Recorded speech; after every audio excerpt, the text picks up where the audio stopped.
What is humid continental climate? Do you live in one? What is a climate anyway?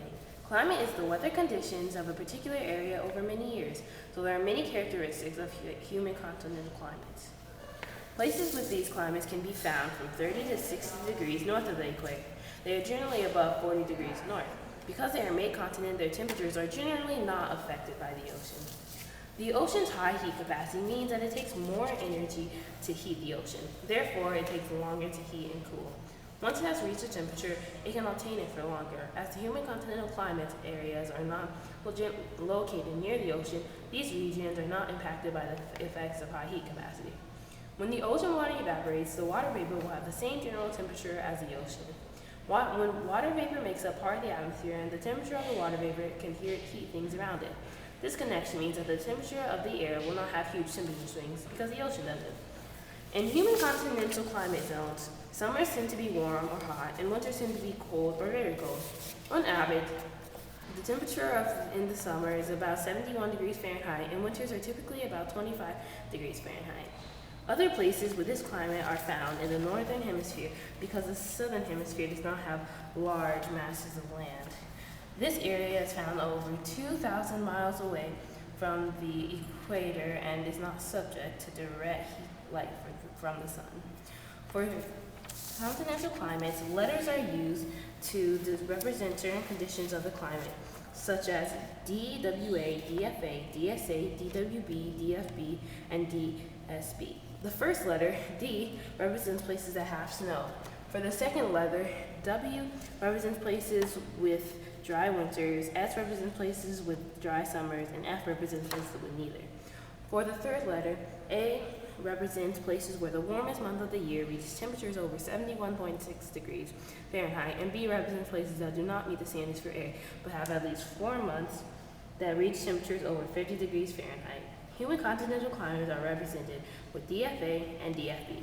This system can be used for describing seasons of this climate. Places with humid continental climates have 4 seasons. There are moist springs, warm, humid summers, coldish falls, and rapid cold winters. As we've been experiencing in Illinois, there are many unexpected weather changes. Places with this climate have precipitation year-round. This is because moisture of the earth evaporates at a slower, even pace. Generally, there is more in the form of rain in the summers during thunderstorms, but there is precipitation in the winter too that falls as snow, sleet, freezing rain, and hail. There is typically 20 to 50 inches of precipitation in these places. In order for it to rain, there has to be water vapor in the air. These places can have high humidity levels, but they don't always. However, they have enough humidity that they are not considered arid or semi-arid. Due to all of the conditions we just talked about, the climate can support both vegetation, animals, and humans.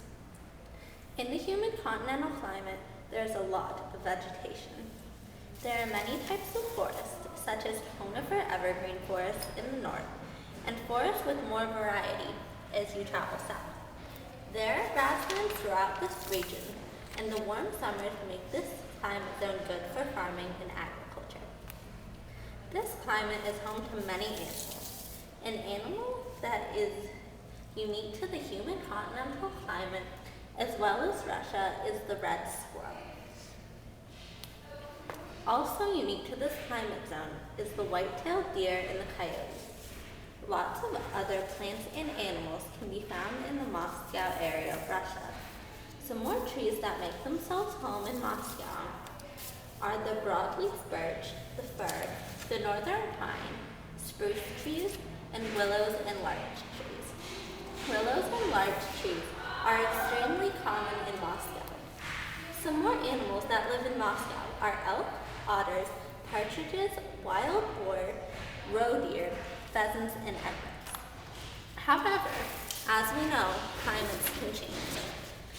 In years past, snow cover forms around the beginning of November and melts toward the near of April, but it is not consistent.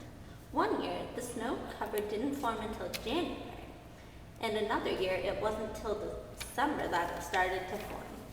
Other times, it would melt late or early. Late during the year of 2007 and 2008, The snow melted towards the end of winter. Humid continental climates are always changing, but not in negative enough effects to not be able to support life. And now for our research question. If you live in a humid continental climate zone, what is the weather going to be like in the summer? Thanks for watching.